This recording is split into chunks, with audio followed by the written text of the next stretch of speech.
Hey guys, so I wanted to just talk to you guys for a minute as I get my medication. I don't know why I'm so nervous right now and like shaky, so I definitely need like my I don't know, I'm so like shaky, like I'm seriously shaking because I think like this is the first day I actually woke up, and like even though I have a lot of like problems going on right now, like I have a lot of stuff going on right now. And if you like watched my last video completely through, like I literally have like a ton of stuff going on. But this is the first day that I actually woke up as I gather my medication that maybe makes me want to breathe every day. I don't know. That I don't feel like, why am I here? You know? And it's a scary feeling. It's a really scary feeling. And the reason why I feel like it's like such a scary feeling, and I have to take like some anxiety medication too with this spill of pills, like I like to call. Hold on. Gotta grab the good old purse that holds the medication, the anxiety medication for me. I'm gonna take a double dose of that because I'm shaking like a mug. But this is the first day that I actually woke up and I didn't ask the Lord, why am I here? And I didn't ask him to take me out peacefully the night before this. And I'm happy about it, but also pensive about it too, because that means that like whatever's going on, like you have to keep going, you know. But it's also like scary because I now have like a full understanding of that, I guess you could say. So it's scary. I don't know. But anyway, this is a disgusting angle, so hold on 1 minute. I gotta do what I do.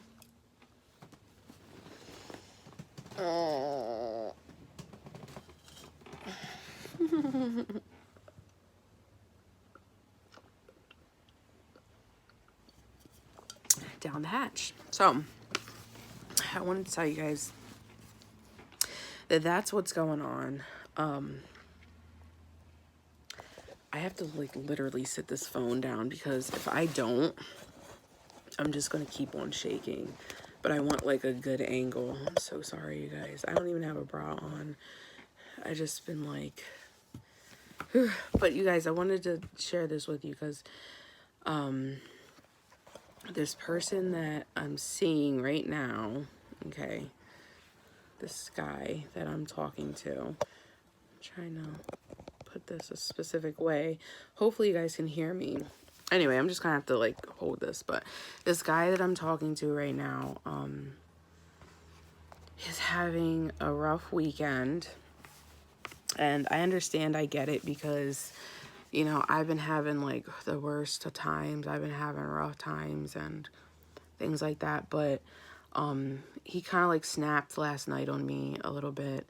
And I was like, I didn't make a big deal out of it because he told me like, hey, I'm going through this. Like, he didn't tell me what it was fully, but he just told me like he's going through something and he's like, oh, I'm sorry. Because I was like trying to ask him like, why are you trying to fight with me? Like, whatever.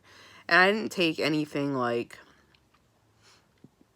personal because I've been going through the worst and he's been there for me. Even if it's just to like sit and chill with each other.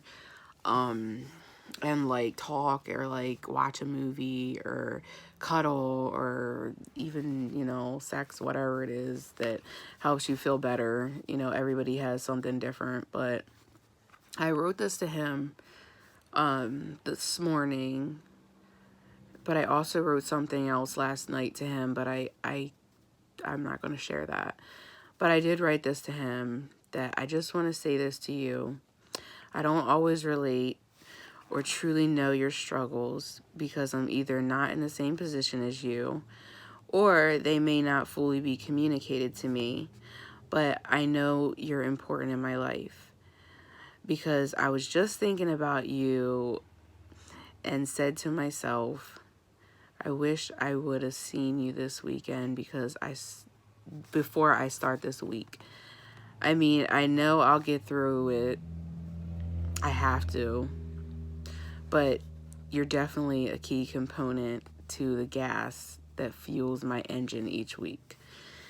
I think I didn't realize it until, well, you were gone just a week, and I was bummed, not just about no sex. And I literally put LOL. But just you, period. Well, I want to be there for your rough times, even if I don't relate. I'll still be here. Anyway, wish I had you right about now. And I put like a little smiley face. But it's like an imbalance of energy. It's kind of weird because I was feeling like so like this, like for the last 2 or 3 weeks, I've been just like a freaking wreck. And then like it's like an imbalance of energy because it's like weird because it kind of like switched, and now he feels this way. And I was very closed down too, where I was like, no, I don't want to talk. I just got really upset and like blue and depressed and everything. And it was on New Year's Eve actually, and he was like driving me home or whatever, and I got really depressed and upset. I got depressed at his house and I was laying in the bed with him, but it was nothing that like he did or I did. It's just like, it was just a whole situation that was going on in my life. And yeah, that was on New Year's Eve, the 31st of December of 2019.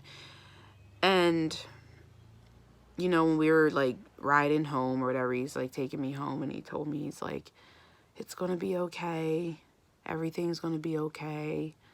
You know, Elle, everything's going to be fine. You're going to get through it. You'll be okay, you know.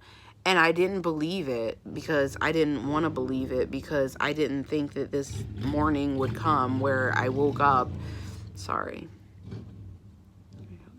These motorcycles. Or this morning would come where like I woke up and I wasn't like regretting the fact that I did. And like begging God to like take me out, like, you know. And I didn't even have like, I can't even remember having like a violent dream because for the past like 3 weeks or so, I've been having these like violent dreams where I've actually been like aggressive, like physically like beating somebody or something. And it's not like I ever like killed them or anything. It's so weird and crazy. But I don't know, maybe it's the medicine because my body is like, it's trying to adjust to the medicines that I've been put on for the last like 3 weeks to a month almost. But it's like 3 weeks. It's been like 3 weeks. And I know it takes like 6 to 8 weeks, they said, for like your body to adjust. So I can understand it and everything, but it is just like, oh, wow. Oh my God, I look so crazy too. Because I don't have any makeup on, obviously, so this is my skin right now in this lighting, and I'm glad that the sun is like kind of blocking this out because I slept in these brows, and this one seems to have held on, and this one seems to have given up hope. So that's like me right now, right? My brows literally are like personifying me. No, but it's definitely a shift in the balance, and I'm used to him being like my rock, like being so strong and everything, and like if there's a problem, like sometimes I don't even talk about it. I'll just like want to just like be around him and be with him and stuff. And so I tried my best to, you know, be there for him and tell him that everything's going to be okay and explain how important he is in my life and that, you know, I know you're going through a rough time, but I want to be there for you. And I understand a lot better now, like when somebody doesn't want to talk about something, they literally just refuse to open up, which is exactly what I did to him. Like on New Year's Eve, I just would not talk about it because I just felt like there's, I don't know, it's just who I am. Like, and I need to stop because I need to talk about it. I need to get it out because it doesn't feel good being bottled up inside of me. But then it also feels better being let out. But then I also don't want people to perceive it as weakness. So I keep it in and then I just push it down. And you know, the whole pushing it down and then you explode thing. Well, that's what's been happening to me literally for years and years and years now.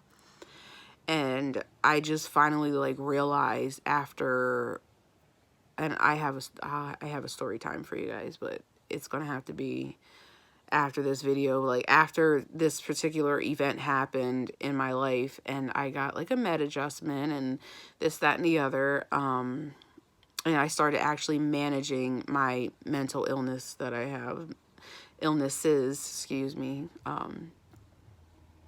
And I actually realized that that's what I do and that it has to stop. Like, I have to stop doing that. Like, I have to find somebody who I can tell this stuff to, and I'll be safe to tell them this stuff. And for right now, like, honestly, obviously, I didn't feel safe to tell him. And he always wants me to tell him, like, what's wrong and things like that. But I didn't feel safe to tell him. And it wasn't because of who he is or anything. It's because of who I am and who I've been, you know, and what I've done, like, to myself, you know, in the past and this and that. And oh my God, I can't wait to get in the shower. Literally, I get a shower every day, but anyway, this is off topic. It's literally going on 10:52 right now. So, but yeah, so that's what I realized. And I don't know, it sucks because I know I have to go through this process of like getting comfortable with finding somebody who I can tell this stuff to and feeling okay to come out and tell them and call them. And it's like that thing that they give you, like when you're in like this crisis situation, they're like telling you like, oh, who are your contact people and like what's your plan and things like that. Like if you get depressed and if you get this or if you feel like this, like who can you contact for safety? Like it's that type of thing. And that's how you know I've been through some stuff, because that's the way they be talking at the facilities and stuff. When they be trying to help you through the therapeutic stuff, they be like, who can you contact for safety? So so you guys know I've been through some mess, okay? But and it's not okay, and I don't know when it will be okay, but it's not right now. But I'm okay with it not being okay right now. Like I feel okay right now. So anyway, but I just want to share that with you guys. Just a real moment that's just happened to me and to us. I don't know. You guys don't know him, whatever. But it's just a real moment that happened. My hand literally looks humongous, but it's really honestly I think it's as big as what it looks, honestly. Like I have pretty big hands for like a female. I feel like I have pretty big hands. I don't know. And titties. So, but I'm just kidding. So anyway, yeah, guys, that's what's been going on. But anyway, happy Sunday. I should have had my you know what in church, but it starts in 6 minutes. So I can still get my praise on and stuff, you know what I'm saying? Like I need to thank God for this shift in my thought process and like my feelings and energy, and I hadn't even truly like tapped back in. I don't know if any of you guys are like, you know, spiritual or anything like that. I'm not religious. I'm like spiritual. Like, you know, I it's about like a relationship and a connection with God. That's all I believe in. And I haven't even truly like fully tapped back into it. And I've been trying to like get back. But I know there's some stuff I would have to like, I need to cut out of my life. But then at the same time, I also know like, come as you are. kind of thing. So, and it's not just like for church they're talking about. There's like, come as you are to God, like literally as you are, because he's going to fix everything for you. So, I mean, that's what I believe truly, and that's what's been true in my life. And when I really do actually do that, it happens. So I did a little bit just the other night, and then randomly I just woke up, not just woke up at 11 o'clock. I've literally been up since like 5 or something. I just took my medicine at almost 11 o'clock, but I've been feeling like this the whole morning. And I got up at like 4. No, I woke up at like 4:11 or something. And I just been feeling like this. So, and it's a good feeling, but like I said, it is still unsettling, and that's why I was like really shaky and nervous, because it was unsettling to feel something that you usually don't feel every day, which is it's sad, but it's also like glorious and good in the same sense. Not a sense of like harmoniousness. I don't know, not harmony, but definitely just like said out my mouth like, oh, I'm glad that I woke up this morning. And that's crazy. It's not crazy. It's should be the normal. If there's ever a normal, that should be like the statement that starts out like the description of what normal is, because we're human beings and like we're here to live. But that's not what my normal has been. It is today, but it hasn't been so for a long time. A really long time. So I'm not going to say like the medicine's working, and if I don't have it, but it's just nice. Like I have to put that behind me at this point, because I have the medicine right now. And so I have to put it behind me. The fact that like maybe it just is the medicine. I don't know. Or maybe it's just got the imbalance, like chemical imbalance that I have. Like maybe it just got it straight together. Like maybe like one day I'll be able to maintain on my own, but I don't even want to think about that right now, because that's not the most important thing that just happened. So it's like, but anyway, I hope you guys have a happy Sunday. Sunday fun day, that's what they say, do less work today, but I usually don't. I usually do a lot of work on Sundays, but anywho, I have a lot going on, but I'm happy that I'm breathing. So, yeah. My mind just can't seem to go to that corner of like, God, why am I here? What am I doing? I don't want to be alive. I don't want to be alive. Like, for some reason, I can't go to that corner. And it's nice today. It's nice to not be allowed in. But anyway, you guys, I love you guys. I hope you guys watch this. This is just my reality today. It's really good. All right. Have a good 2020 if you don't watch any more of my videos. Bye, guys.